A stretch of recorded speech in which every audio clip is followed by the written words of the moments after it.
educator teaches people about behaviors that promote wellness, and a community health worker, they make that distinction, collects data and discusses health concerns with members of specific populations or communities.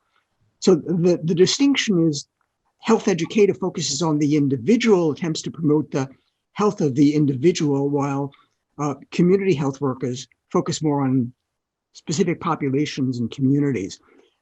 Our degree is a MA in Community Health Education, and it really combines both of these together. It provides students with the skills and the knowledge and the background to promote the health of individuals as well as the health of communities. Also, this is an interesting website because it shares information about the median salary for these occupations, and it's about $47,000. And it indicates some information about the potential growth in these occupations. So I would urge you guys to look at this in more detail. One other thing, it says it addresses the question of where do health educators, community health workers work. They refer to it as the work environment, and they've listed here health educators and community health workers work in a variety of settings, including hospitals, nonprofit organizations, government, doctors' offices, private businesses, and colleges. And we're going to touch a little bit more on that. So let's focus now on our particular degree. It's called Community Health Education. And the community health education, our focus is, concentrates on developing professionals who design, conduct, and evaluate activities that help improve the health of individuals and communities. Graduates typically find employment in public health departments, community-based organizations, hospitals and clinics as patient educators, health education teachers, health coaches, community organizers, public health educators, and health program managers. So what are some of the details about the program? How many credits? How long will it take? The program consists of 36 credits, specifically 11 courses. 10 of those courses are the typical 3 credits, and one of them, the last course you take, is a 6-credit course because it combines a field internship with a exit master's paper. Our classes are scheduled so that they're available to individuals who work full-time, because most of our students do that. So our classes are on Monday through Thursday evenings from 6:30 to 9:15 p.m. That sounds like a long stretch of time, but typically what a professor will do will give a 15-minute break in the middle of that period. And the classes meet one time per week for the 15 weeks of the fall and spring semesters. Each class is offered only once a year. Some classes are offered specifically in the fall. Some classes are spring semesters. And many students go full-time, and full-time on the graduate level is defined as 9 credits or 3 courses. And if one does that in our program, one can finish up in 4 semesters or 2 years. But some students, because of their other obligations, can't go full-time, so they go part-time. And that's defined as 2 courses a semester. And if one does that, it takes 3 years to complete the program. This slide presents a little bit more detailed about the various courses. And out of the 11 courses, 10 of them are required, and there's an opportunity for 1 elective. And the courses touch all the areas of competence that are required for a background in health education. They focus on fundamental social behavioral health, foundation of community health education. The class that I teach typically in the fall semester is the 7930, which is a research seminar, and that's geared to providing students with a framework for understanding how to do research, but perhaps even more importantly, for understanding how to critically evaluate other people's research studies, because there's been a whole movement in medicine as well in health towards what's called evidence-based approach where decisions are made not on the basis of one's personal experience or on anecdotal information, but on the basis of what the scientific literature says. In order to really make sense of that literature, one has to know the fundamentals of research. And this course is geared to teaching students how to do that. I also teach the course on epidemiology, which is an introduction to epidemiology. That's typically a spring semester course.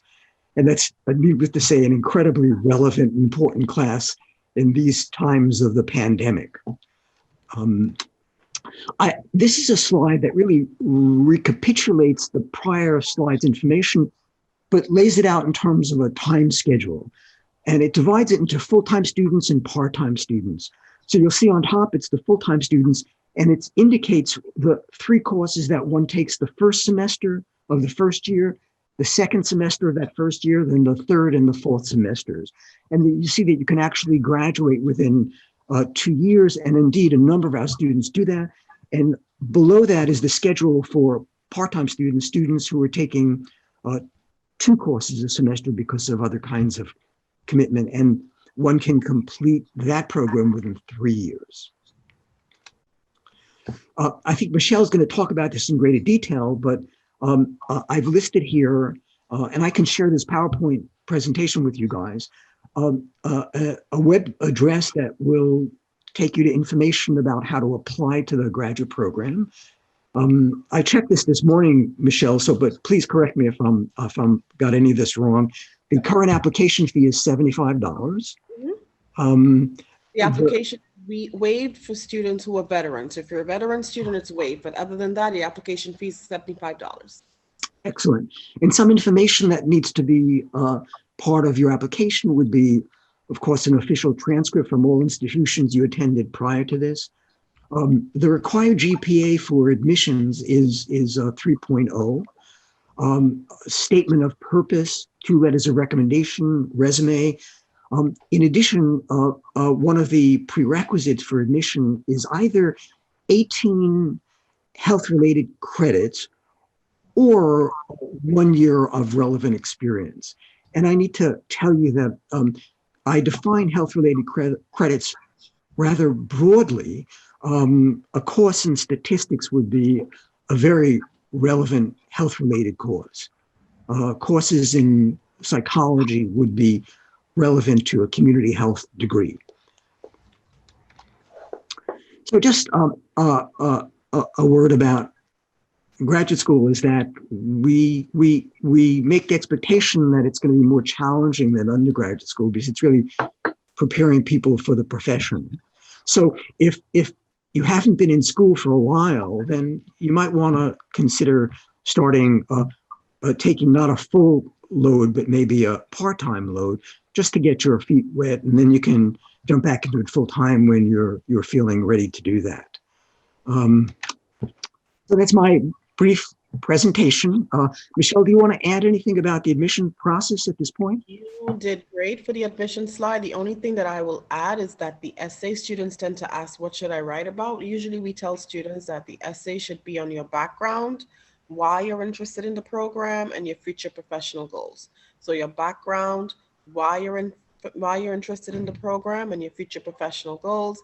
You fill out the online application. We ask that students not submit any documents to us until they've submitted the application, because we don't want your documents to be lost if we don't have an application to attach it to. So you can upload all your documents through the online application.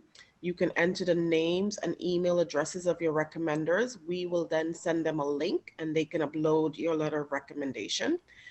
Typically, we prefer academic references. Now, there have been times where a student may have left college 7 years ago, 10 years ago, finished their undergrad degree quite a while ago, and they are unable to contact their professors. So in those cases, we would take a professional letter of recommendation.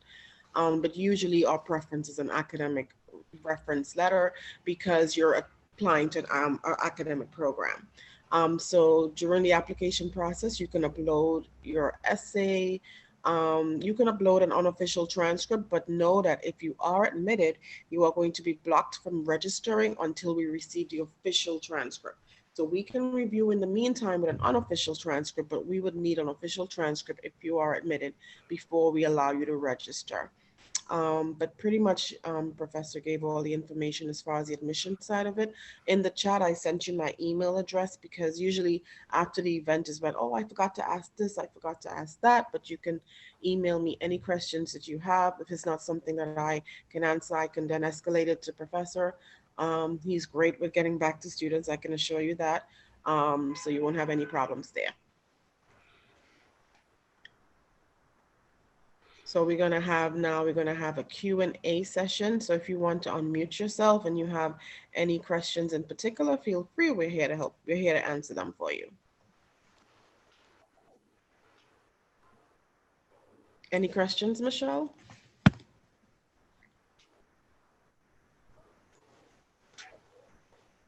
Are you able to unmute yourself or you need me to unmute you? If you have any questions at all, Ailing, if you have any questions at all, now is the time. Can you hear me? Yes, we hear you clearly. Go ahead. Perfect. So my question basically is, what can I possibly do with this sort of degree? Because the thing that I want to do in my career is therapy, but also kind of educating people in mental health.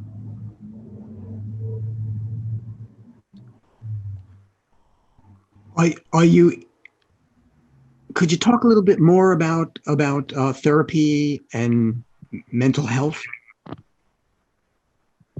Yeah, I like want to counsel people to kind of help them rehabilitate themselves. Mm-hmm. But at the same time, I kind of want to go out to the communities and teach young children about addiction awareness, prevention. Yeah. The fact that mental health is available to them. Yeah. After you mentioned therapy and mental health, my initial inclination was that maybe uh, uh, uh, um, uh, a degree that might better fit your interests would be a more clinical degree. But once you started talking about going out into the community and educating people about mental health and other kinds of issues, then it's clear to me that this would be indeed an appropriate program for you. Because in contrast to a clinical degree that focuses essentially on the individual and the one-to-one clinical dyadic relationship, this really is broader. This will provide tools that will help you assess the health needs of a community, develop programs to address those needs, to evaluate how effective the program, as opposed to working just one-on-one, which again, it would be the clinical setup. Right. No, I mean, the thing is, I guess in order for us to even get clientele for that one-on-one therapy, we have to go out into the community and make sure that these people kind of know that these services are available. I think with mental health, that's one of the things that people don't know, that they can go to a therapist.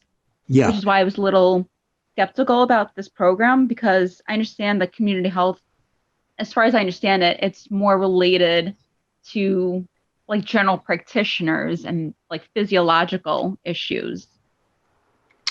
But nobody really kind of educates on mental health. Oh, no, I think this would be fitting for those concerns, those interests. Matter of fact, coincidentally, this morning I was having a conversation with a student who graduated Brooklyn College with a bachelor's degree several years ago, then moved down to Virginia. And she indicated, Michelle, the exact same interest as you did.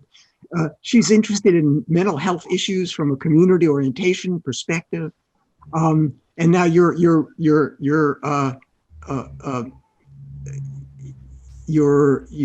interests with hers were exactly aligned.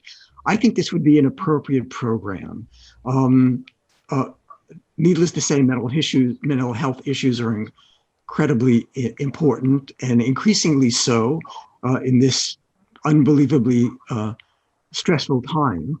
And a community approach to mental health issues fits with the training, the framework that you'll be getting in this program. Okay.